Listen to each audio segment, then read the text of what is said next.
What is going on, guys? We are here with another Mage Tower video, and the next tank that I ended up completing was the Guardian Druid, for the obvious reasons. Fell Werebear, peak condition, peak amazement. This is insanely good.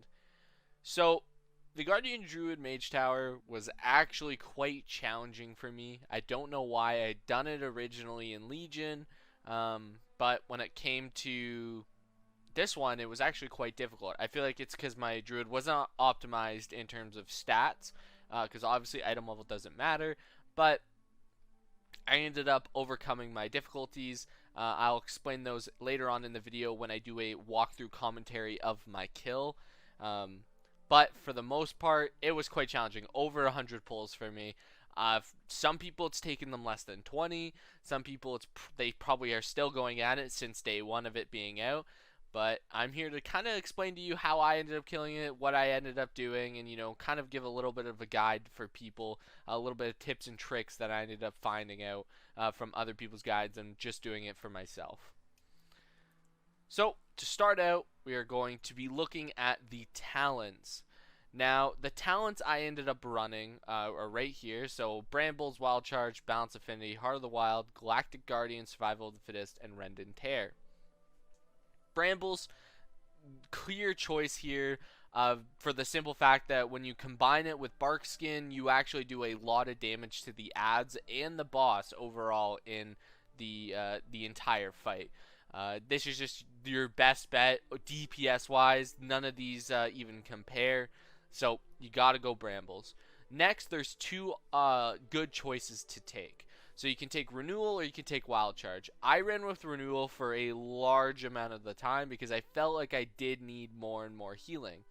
But I ended up switching to Wild Charge later on because I was running into the problem of I needed to get to some of the ads to CC them, to kill them, some stuff like that. Some of the horrors later on when they would run to Velen in phase 2, I'd need to be able to dash through the cutters in order to, get to them. Balance Affinity, this is a must take. 3 yard extra range on all of your abilities. Really, really good. Plus you get Moon Conform, which you can combine with Heart of the Wild. And like I'll explain later on in the video, you can take 20% of the boss's health in the first 10 seconds of the entire encounter of the Varus, the first boss. You can do that by combining those two, just because of how strong Heart of the Wild and Balance Affinity are. Now, you can run Galactic Guardian or Incarnation. I chose to go with Galactic Guardian because I was running into problems where I wasn't able to kill the eyes and I was dying from the eyes. So when I got a Moonfire proc, it would one-shot the eye, which was really, really nice. You'll see that later on in the video. And it just seemed to give overall a better DPS boost. Incarnation's really good in P2 because it does give you a lot of damage for 30 seconds. And it gives you 30% more health in the final phase. So you can use it as a defensive against the Annihilations. But in my opinion, Galactic Guardian was just overall better, and that's what I ended up running for the kill. Survival of the Fittest next. You have to take this. People have taken Earthwarden. I've seen a couple content creators take Earthwarden. I don't know why you would. Survival of the Fittest is needed, right? You can use Barkskin every horror spawn, which means you can combine it with Brambles to kill them very quickly, and you might not even have to incap them sometimes. It's really, really good. I suggest Survival of the Fittest. Not to mention, you do get Barkskin, I think, 2 or 3 more times than you would in the final phase, just simply because it has a reduced cooldown, which is extremely important. You can use it multiple times. And Rend and Tear is just the best DPS talent here, so you gotta take it. Now, let's head on to my gear choice. So my Druid is honestly not that geared. I'm quite under-geared for current level Shadowlands, so I had to kind of figure out what I could do. So I first started with using this heirloom trinket. Now I've already swapped it off, but there is a enchant that you can buy. Here, let me open up my auction house mount. So if we go to enchants and we go to neck, where is it? Neck. You go all the way down. There is one here. Mark of the Hidden Satyr. This is really, really good considering you're not going to have a neck enchant. It just gives you a little bit overall DPS. This is my kill log. So it added 4.5k damage. It is quite expensive, so if you can't have it, honestly, don't worry about it. But it did end up helping me get the final kill, which was really, really nice. For weapons, I ended up running just my regular weapon with Lightless Force. I was trying to cheese it with Crusader to get extra healing, but I ended up realizing I didn't really need the healing, and I could just grab an orb if I needed it to heal up to full. So Lightless Force added a little bit more damage, as we can see here. It added, 15k damage overall, which was really, really nice. Now for trinkets, I ended up running the Sardonathrius trinket, Sanguine Vintage, just a massive shield that has a chance of healing on a 1-minute cooldown. I can use this a lot. It does come with leech. I didn't want it to have leech, not that I didn't want it to have leech, but you can, if you have this trinket, I suggest using the same reason you'd use a blood spattered scale or an Aegis or something like that. Very, very good. Now my other trinket is from the WoD heirloom set. I don't think you can get this anymore, but this one is, it's the exact same as this trinket. 1-minute CD gives you a massive shield, and it's 100% more effective if you're dealing with a demon. The entire counter you're dealing with demons, so you're getting virtually a really good trinket, another really good trinket on 1-minute cooldown. Now the really good thing about these two trinkets here is that they do not share a cooldown together. See, watch. I can pop both at the same time, and look, I have two massive shields that can stop an entire Annihilate by itself, and it's on a 1-minute cooldown. It's insane. Not to mention it is in the first phase as well. Now for other enchants, you just run your typical Shadowlands enchants. I didn't go out and get any time walking set or anything like that when it ended up doing it, but to each their own. You can go do that. People have done that, and it's made it a little easier. Alright, we are here with my walkthrough of my kill. So I end up using just straight verse food. I use a flask, and I use a Shadow Core oil for my consumables. Now to start, we are going to run behind. I run behind Varus. I'm going to do some big damage in Moonconform with Heart of the Wild, like I said earlier. Alright, so we get behind him, and I start to set up. He starts to walk on over. Pop Heart of the Wild and start to do some big damage.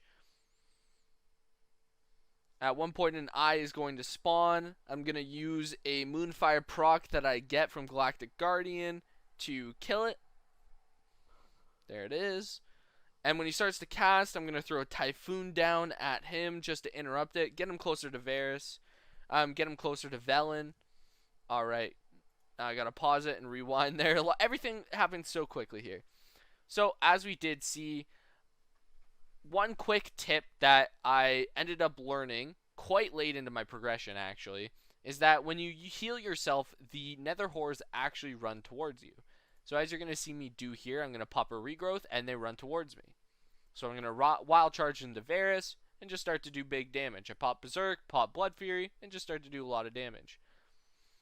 I get a Galactic Guardian proc, so I use it on the eye, instantly one-shots it. Now you continue damage. When I'm outside, I go into Moonconform and just, Sunfire, Moonfire, Star Surge, stuff like that.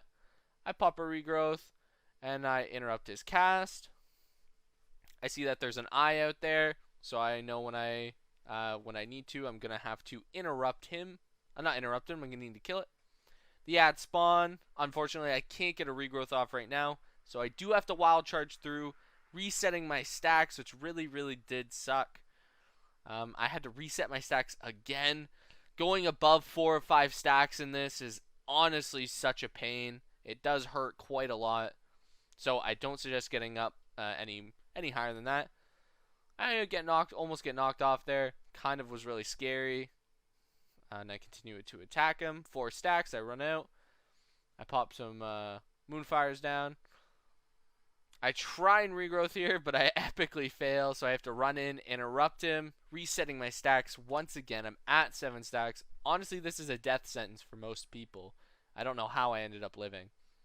So I throw some Moonfires out, The ads come in, get a nice in-cap roar on them. I pop bark skin just to kill them with my brambles. And I jump back in and I start killing them. Interrupt them. Second infernal spawns. Not too terrible, honestly, of timing.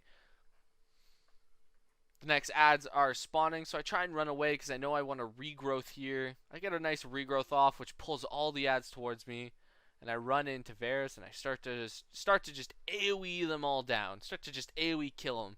It's honestly such a good time here. He starts to cast Drain Life, so I interrupt him, and I'm moonfiring him. Just ignoring the Nether Horrors at that point because I know I need to get out of this phase as quickly as I possibly can. I almost get knocked off there.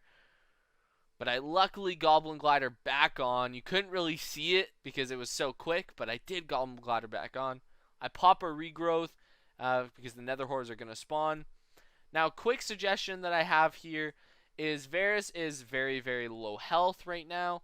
And what I end up finding is that when you transition to attacking Highlord Kruul with Nether Horrors up, it actually makes the phase a ton more difficult. So, in my suggestion, what I did for a lot of my runs, but I didn't end up doing it for my kill, is to stop damage on Varus, let your Moonfire and Thrashes tick, and kill the Nether Horrors. Actually focus them down. Make sure they're dead before you transition, because you want to make sure that you're as healthy as you possibly can be going into that final phase. And if you have Nether Horrors up, there's a good chance they'll get their cast off and kill you. There's a good chance their autos will just bring you to half health, and the first Annihilate will kill you. So it's just a quick suggestion. Kill the Nether Horrors before you transition. I didn't end up actually doing that here, which is really funny. But yeah, so let's continue. So the Nether Horrors are spawning. Drain Life going off. So I interrupt it. I luckily got knocked back out, which was really, really nice. I end up transitioning them, just doing some big AoE damage. Kruul comes down.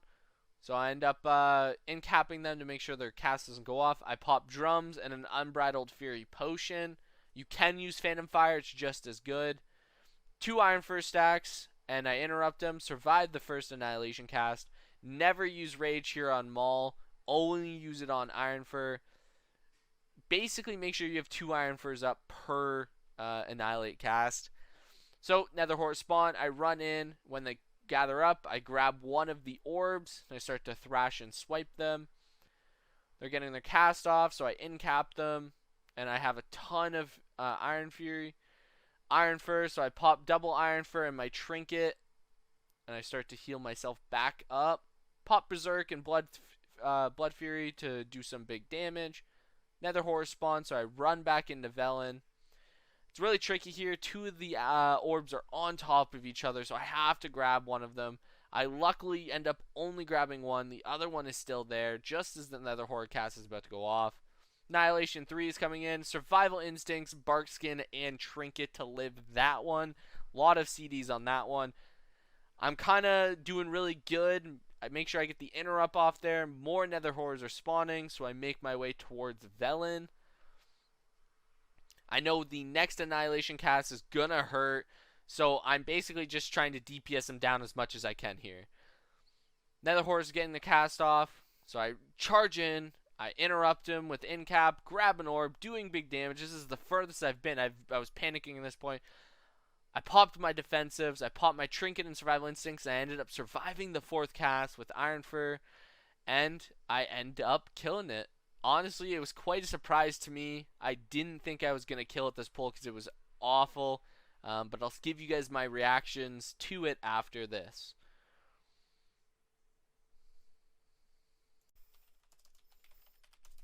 Let's go! Let's go! Oh, yes! Let's fucking go!